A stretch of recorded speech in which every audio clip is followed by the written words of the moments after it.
Hi guys, welcome back to my channel. कैसे हैं आप लोग? आई होप अच्छे होंगे। मैं भी बढ़िया हूँ। थंबनेल देख के आप लोग समझ गए होंगे कि वीडियो किस बारे में है। तो ये वीडियो बनाने का मेरा रीज़न ये है कि यहाँ पे ना एक औरत की बात है, और एक चीज़ और है कि मुझे एक दो ऐसे डीएम आए थे कि इतना सारा मतलब इतनी सारी चीज़ें यूट्यूब पे चल रही हैं, आप नहीं कुछ कह रही हो, आपने कुछ बोला नहीं। तो मैं क्या ही बोलूँ यार, वो लोग बड़े क्रिएटर हैं, हम छोटे हैं, उस बारे में बात करना सही नहीं बनता है। लेकिन मैं इतने दिन से देख रही हूँ, बीच में तो मैं अभी अपने बेटे के बर्थडे ये सारी चीज़ों में बिजी थी और ज़्यादा कुछ देख भी नहीं पा रही थी। लेकिन अभी मैं थोड़ा सा फ्री हुई हूँ, ये सारी चीज़ें देख रही हूँ। दिमाग ऐसा ख़राब हुआ पड़ा है कि मैं आपको क्या बताऊँ। मतलब चारों तरफ वही चीज़ें चल रही हैं। बस मेरा कहना ये है, ये जो भी हैं, कुछ लोगों को नहीं भी पता होगा कि वो सारी चीज़ें क्या हैं। तो भाई आप यूट्यूब पे थोड़ा सा देख लीजिएगा। लेकिन मैं एक बात बताऊं, ये सारी चीज़ें जो भी है ना, इससे बहुत सारे रिश्तों से भरोसा उठ रहा है। इतनी गंदगी फैलाई जा रही है यूट्यूब पे, और मेरे तो समझ में नहीं आ रहा है कि मैं क्या बोलूं, क्या कहूं। ऐसे ऐसे लोग दुनिया में है ना कि सही बताऊं ना, किसी पे भी भरोसा करने लायक नहीं है। इंसान कहता है कि माँ बाप पे भरोसा करो, अपने पति पे, पत्नी पे, लेकिन यहाँ पे पति पत्नी पे भी भरोसा करने लायक नहीं है। मतलब इतना घटिया रिश्ता कैसे कोई जोड़ सकता है किसी से। तो जो भी है, खैर, इन लोगों ने जो भी गंदगी फैलाई है, उससे हमारे पे भी बहुत ज़्यादा असर पड़ रहा है। हमारे पे क्या, हर कोई देखता है ये सारी चीज़ें। मतलब दिमाग ख़राब कर देने वाली चीज़ है। अगर आप लोगों को इतना मतलब जो भी था, रिश्ता जैसा भी था, कैमरे के पीछे सॉर्ट आउट कर लेते। यहाँ पे लोग ये भी बात कर रहे हैं कि व्यूज़ के चक्कर में ये सारी चीज़ें नहीं हैं, पैसे नहीं कमाने हैं, आप कमाइए। अभी मैंने जगत दीदी का वीडियो देखा, तो ऐसा है, मुझे नहीं लगता है कि ये लोग जो कर रहे हैं इससे इन लोगों को पैसा नहीं कमाना है। इन लोगों को पैसा ही कमाना है, तभी ये सारी चीज़ें सोशल मीडिया पे हैं। वरना अगर सच बताऊँ ना, इज्जत की बात रहती, किसी को भी इज्जत की परवाह होती, तो ये सारी चीज़ें कैमरे के पीछे सॉर्ट आउट करते हैं।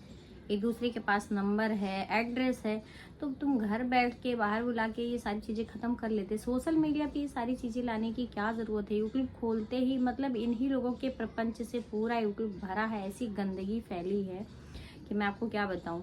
मतलब और कुछ है ही नहीं यूट्यूब पे इन लोगों के अलावा। उनका सुनो, उनका देखो, उनका सुनो, उनका देखो, यही सारी चीज़ चल रही हैं। और बस फ़र्क इतना है कि कोई ज़्यादा वीडियोज़ डाल रहा है, कोई कम डाल रहा है, लेकिन व्यूज़ सबके रहे हैं, व्यूज़ सबके आ रहे हैं।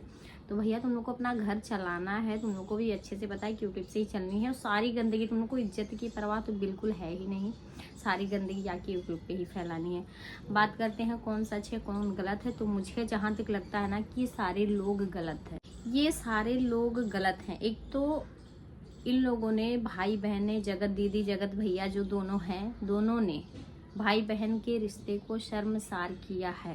ठीक है, रही बात उनकी वाइफ की, जो कि बिल्कुल भी स्टैंड नहीं ले पा रही हैं अपने लिए। आखिर क्यों नहीं ले रही हैं? उनका भी अच्छा खासा नाम है, माँ बाप है, फैमिली है, परिवार है, सारी चीज़ें उनके पास भी है।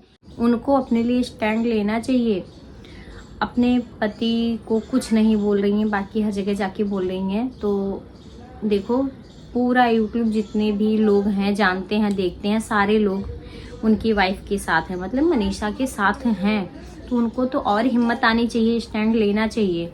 अपने पति को कुछ नहीं बोल रही है, तो भाई थोड़ी बहुत गलती तो उनकी भी है। थोड़ी बहुत क्या, बहुत गलती है। ठीक है, दूसरी बात, उनको किसी भी चीज़ का डर नहीं होना चाहिए। किस बात का डर है? पूरी दुनिया उनके साथ जब खड़ी है तो डर नहीं होना चाहिए। और गलती कहीं ना कहीं है। जब इनको धीरे धीरे चीज़ें पता चली, तभी इनको रोक टोक करना चाहिए था।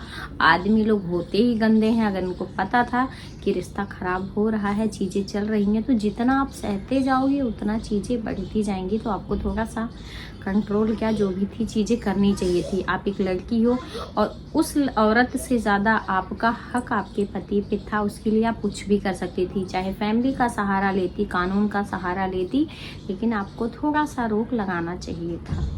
पहली बात तो ये है। लेकिन दूसरी तरफ भी देखा जाए तो ये भैया भी गलत हैं। भैया ने तो बहुत ही घटिया हरकत किया है, बिल्कुल मतलब सोच भी नहीं सकता इंसान। जो हरकत भैया ने किया है ना, नॉर्मल औरत भी अपने पति पे शक करने पे मजबूर हो जाएगी। अगर वो कहीं आता है जाता है, किसी को ऐसे मतलब खून के रिश्ते के बजाय कोई बहन बनाता है, इन लोगों ने इतनी गंदगी फैला दी है कि दुनिया में हर बीवी ये सोचने पे मजबूर हो जाएगी और इस रिश्ते से डरेगी जो इन लोगों ने हरकत की है। जगत दीदी को देखो 4-5 दिन बाद आई हैं सामने, तो उनकी बातें देख के ऐसा लग रहा है कि इन्होंने बहुत मजबूती से रिश्ता निभाया है। जो भी भैया और दीदी का रिश्ता था, और भैया ने जब इसको एक्सपोज कर दिया है तो दीदी वहाँ पे आके उसको दबाना चाह रही हैं। दबाना चाह रही है मतलब कुछ कबूल ही नहीं कर रही हैं, सीधी बात कर रही हैं, सबसे माफ़ी मांग रही हैं, मुझे माफ़ कर दो, मैं इस बात को और आगे नहीं बढ़ाना चाहती हूँ। क्यों भाई, आप भी अपना पक्ष रखिए। उन्होंने तो रायता फैला दिया है, करते टाइम तो आपने सोचा ही नहीं था। उन्होंने जब खोल दिया है सारा पट्टी पोल, तो आप भी रख दीजिए। अब तो बदनामी हो चुकी है, तो दबाना और छुपाना किस बात का है, आप भी रखिए। और सही बताऊं तो जगत दीदी को तनिक भी शर्म नहीं आए कि एक उनकी 7 साल की बेटी है, उनकी सगाई होने वाली है। मतलब कैसे कैसे लोग हैं पृथ्वी पे, मेरे तो समझ में नहीं आता। खैर, तो दीदी जी अब माफ़ी मांग रही हैं सबसे, और इन 2 आदमी के चक्कर में, जगत भैया और जगत दीदी के चक्कर में इतने सारे रिश्ते खराब हुए हैं ना, सारे यूट्यूबर्स के रिश्ते इतने खराब हुए हैं। और पता सारे यूट्यूबर को था ये सारे रिश्ते इन दोनों के, लेकिन किसी ने कबूल नहीं किया है। जो जिसकी साइड हुआ वो एक दूसरे के खिलाफ होते गए। अब लोग आके सरिता दरग से माफ़ी मांग रहे हैं। नीतू दीदी को भी पता था, लेकिन जब तुम लोगों ने टाइम पे साथ नहीं दिया तो माफ़ी मांग के क्या मतलब है। अगर तुम लोग पहले ही ये सारी चीज़ें रोक लिए होते तो आज इतना पहुंचता ही नहीं, ना ही इतनी बदनामी होती। अरे भाई, तो इतने पैसे भी नहीं बनते, ना तुम लोगों के इतने व्यूज़ आते। तो गलती इसमें सबकी है। और अगर तुम लोग को इतना शराफत इज्जत की परवाह थी तो कैमरे के पीछे सारा सब कुछ ख़त्म कर लेते, ठीक है।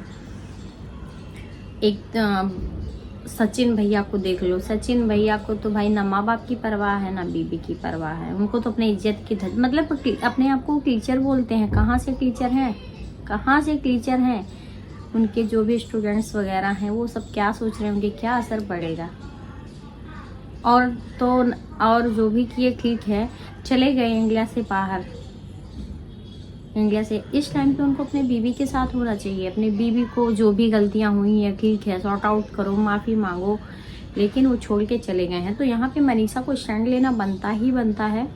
और बहुत सारे रिश्ते बिखर गए हैं, बहुत गंदगी फैली है, तो अब क्या ही कहा जाए। लेकिन सही बताऊँ ना तो मनीषा के साथ सच में बहुत ज़्यादा गलत हुआ है, बहुत गलत हुआ है। इसीलिए पूरा जो भी हैं सारे यूट्यूबर्स, जो भी क्रिएटर हैं, सब उनके साथ हैं, मनीषा के साथ हैं। और इवन मनीषा की सासू माँ भी मनीषा के साथ हैं, मनीषा की ननद मनीषा के साथ हैं। तो ये बहुत अच्छी बात हुई कि बेटा गलत है तो लोगों ने गलत माना, ये नहीं किया कि नहीं नहीं नहीं मेरी बहू चली जाए या मेरी बहू झूठ बोल रही है, ब्लेम लगा रही है। परिवार ना ऐसा होता है जहाँ पे जो चीज़ सच हो, सच बोलने की हिम्मत रखो, साथ देने का हिम्मत रखो। भले अपना खून रूठ रहा हो, टूट रहा हो, एक दिन वो सही हो जाएगा। लेकिन इन लोगों ने किसी की बेटी को संभाला है, ये बहुत अच्छा किया है। तो ऐसी सासू माँ भगवान सबको दें कि इतने बुरे कंडीशन में उन्होंने अपनी बहू का साथ दिया है। मैंने सचिन की वीडियो देखी, मैंने जगत दीदी की वीडियो देखी, तो भाई आप लोग इतना मतलब सचिन एकदम पागल हुए पड़े हैं जगत दीदी के पीछे। जगत दीदी को भी सारी चीज़ें पता है कि हाँ हम दोनों का था कुछ, उसके बाद वो एक्सेप्ट नहीं कर रही हैं। आप उनका वीडियो देखना जाके उनके फेस से पता चल रहा है। जैसा वो बात कर रही है ना, उन्होंने 5 दिन इसीलिए लगाए हैं कि पहले मैं अपना माइंड सेट कर लूँ, मुझे क्या क्या चीज़ें बोलनी है और क्या क्या नहीं बोलनी है। क्योंकि इतना सब कुछ होने के बाद एक औरत इतना बर्दाश्त करती, और औरत का तो छोड़ दो, जगत दीदी इतना बर्दाश्त करके जिस लहजे में वो बात कर रही है ना, पॉसिबल ही नहीं है इतना सब कुछ रायता फैलने के बाद। तो ये सारी चीज़ें उन लोगों की चाल है। उन्होंने अपना 4-5 दिन इसीलिए लिया है कि हमें क्या बात करनी है, क्या बात नहीं करनी है। तो ये सारी चीज़ें हैं। और ये लोग जो फालतू के इधर उधर रायते फैला रहे हैं, मैं तो यही कहूँगी आप लोग अपना आपस में सलटा के ख़त्म करो। अब बहुत हुआ, सब एक दूसरे से माफ़ी भी मांग चुके हैं। मनीषा का घर बस जाने दो, वो बेचारी एक औरत है, अपने माँ बाप को छोड़ के, सब कुछ छोड़ के 5 साल उसने कमाए हैं अपने पति के पीछे। तो प्लीज़ आप लोगों से रिक्वेस्ट है कि ये सारी चीज़ें ख़त्म कर दो। अब जो जहाँ पे है, जिसका साथ है छोड़ दो वहीं पे।